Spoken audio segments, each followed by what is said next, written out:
A Austrália é um país gigantesco, mas a maior parte dela é praticamente desabitada. Mas é justamente nesse vazio extremo que surgiram alguns dos veículos mais colossais do planeta.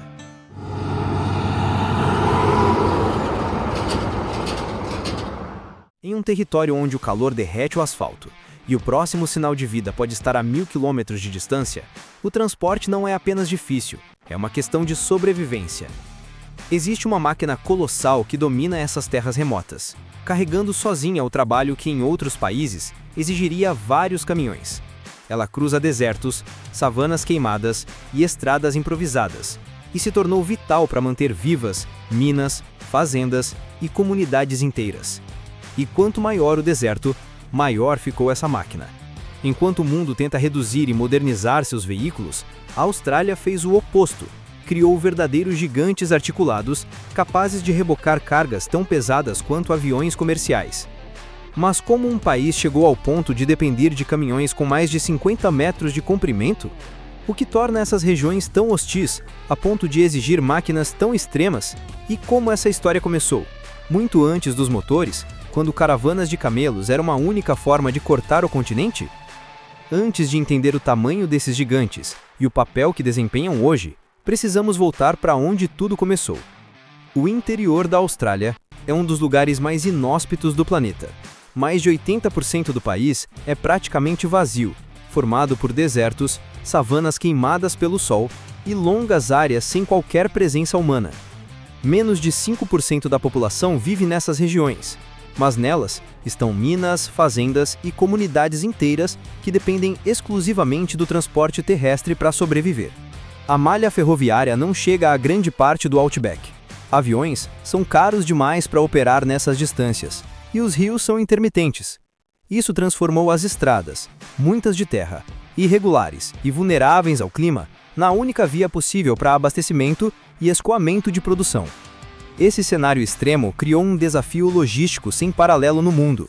No século XIX, antes dos motores, quem dominava essas rotas eram as longas caravanas de camelos guiadas por cameleiros afegãos e indianos. Mas a partir dos anos 1930, o governo iniciou uma transição para veículos motorizados, buscando modernizar o transporte no deserto.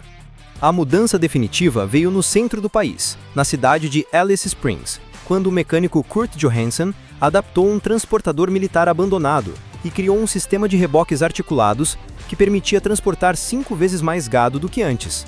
Seu protótipo, capaz de levar 100 cabeças por viagem, inaugurou oficialmente os primeiros road trains australianos e definiu um modelo que se espalharia pelo país nas décadas seguintes. Com o tempo, esses caminhões gigantes se tornaram maiores, mais resistentes e mais especializados.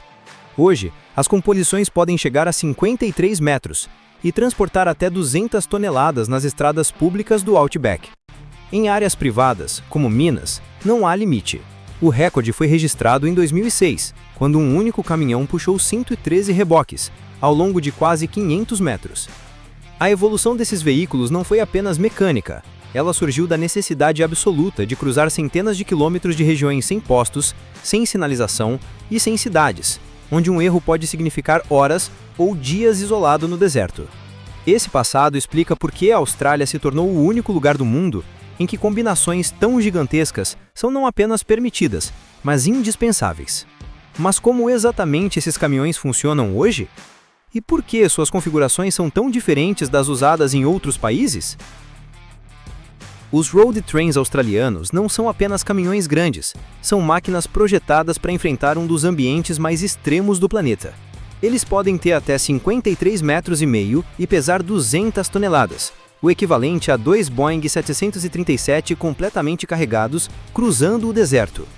Essas dimensões são fundamentais para transportar grandes volumes de gado, combustível, grãos, equipamentos e minerais em regiões onde não há ferrovias, portos ou rotas alternativas.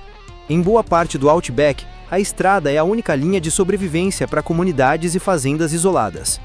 A variedade de configurações desses caminhões é imensa, cada uma criada para necessidades específicas.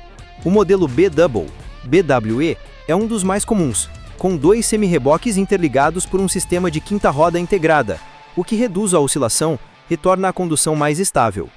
O passo seguinte é o B-Triple, que adiciona um terceiro semi-reboque, seguindo o mesmo princípio, mantendo a estabilidade mesmo com o aumento do comprimento. Já no A-Triple, a conexão é feita por dollies móveis, pequenas carretas com eixos e quinta roda, tornando o conjunto mais flexível, porém mais desafiador de controlar. Há ainda combinações híbridas, como o A-B-Triple, que adaptam o formato conforme o tipo de carga e o terreno. Cada sistema responde a um problema real: maximizar carga, resistir ao terreno e garantir controle total em estradas imprevisíveis do interior. A engenharia desses caminhões acompanha um ambiente hostil. O Mack Titan, um dos modelos mais icônicos, traz motores de até 780 cavalos e cabines equipadas para longas jornadas, com cama, ar-condicionado, suspensão pneumática e sistemas digitais de condução. Em regiões onde a temperatura passa dos 40 graus Celsius e onde há trechos de mais de 1.000 km sem serviços, esses recursos deixam de ser conforto e viram necessidade. Mesmo assim, a potência dos motores não é o que mais diferencia os caminhões australianos dos de outros países. O que realmente importa é a resistência. Radiadores maiores, filtros reforçados e chassis preparados para poeira, calor extremo e vibração constante fazem parte de um design moldado pela sobrevivência. Mas a operação vai muito além da mecânica. Os motoristas precisam revisar pneus, que podem chegar a 86 por veículo, levar centenas de litros de água e comida, e se preparar para horas ou até semanas sem ajuda caso algo dê errado no deserto. Estradas de terra viram mama após chuvas, rios precisam ser atravessados sem pontes, e incêndios podem cercar caminhões em poucos minutos. São riscos que fazem parte da rotina. Mesmo com tamanha dificuldade, esses veículos continuam sendo indispensáveis para a economia australiana. Um único road train pode transportar o equivalente a 3 ou 4 caminhões convencionais, reduzindo custos e garantindo abastecimento onde nenhum outro modal chega. Estima-se que existam cerca de 20.000 road trains registrados no país, cruzando diariamente regiões com baixa densidade populacional e alta demanda por logística. Eles são tão presentes no dia a dia do interior que se tornaram até a atração turística, com empresas oferecendo viagens a bordo para visitantes conhecerem o Outback.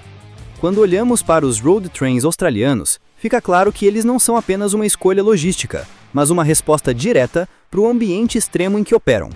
A Austrália reúne 3 fatores raramente encontrados juntos: vastidão territorial, pouquíssima população no interior e infraestrutura limitada. Enquanto muitos países desenvolvidos contam com ferrovias densas, rios navegáveis e centros urbanos próximos, o Outback é o oposto absoluto. Por isso, os caminhões gigantes não são uma extravagância, são a única solução viável para manter comunidades vivas, minas operando e fazendas conectadas ao resto do país. Fora da Austrália, porém, as mesmas características não existem.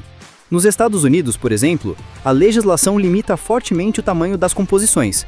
Na maior parte dos estados, só é permitido utilizar 2 trailers pequenos, totalizando cerca de 19 metros, uma fração dos 53 metros permitidos nas rodovias do Outback. Na Europa, o limite geral é ainda menor, com máximo de 25,25 metros e peso restrito a 60 toneladas. Países com cidades antigas, ruas estreitas, rotatórias apertadas, pontes pequenas e tráfego intenso simplesmente não possuem espaço físico para máquinas desse porte. Essa incompatibilidade global transforma os road trains em um símbolo muito particular da Austrália, uma tecnologia que acabou se moldando ao deserto, não ao mercado internacional. E ainda assim, eles continuam evoluindo. Cabines mais confortáveis, sistemas eletrônicos avançados, freios mais eficientes e motores reforçados fazem parte da nova geração, que precisa lidar não apenas com o terreno, mas também com condições climáticas cada vez mais imprevisíveis. Com temperaturas extremas, longas secas, incêndios recorrentes e trechos de estrada que podem desaparecer após chuvas intensas, a necessidade de veículos ainda mais resistentes e autônomos tende a crescer no futuro. No fim das contas, os road trains são um retrato de uma equação que quase nenhum outro país enfrenta: longas distâncias, quase nenhum acesso e uma economia inteira espalhada pelo deserto. Eles nasceram do improviso de um mecânico, cresceram com a força da mineração e da pecuária, e hoje são a espinha dorsal de um modelo logístico tão único quanto o próprio Outback. A pergunta que fica é: num mundo cada vez mais urbanizado e preocupado com eficiência compacta, como esses gigantes vão se adaptar ao futuro? Se você gostou do vídeo, deixe seu like e se inscreva no canal. Um abraço e até o próximo vídeo.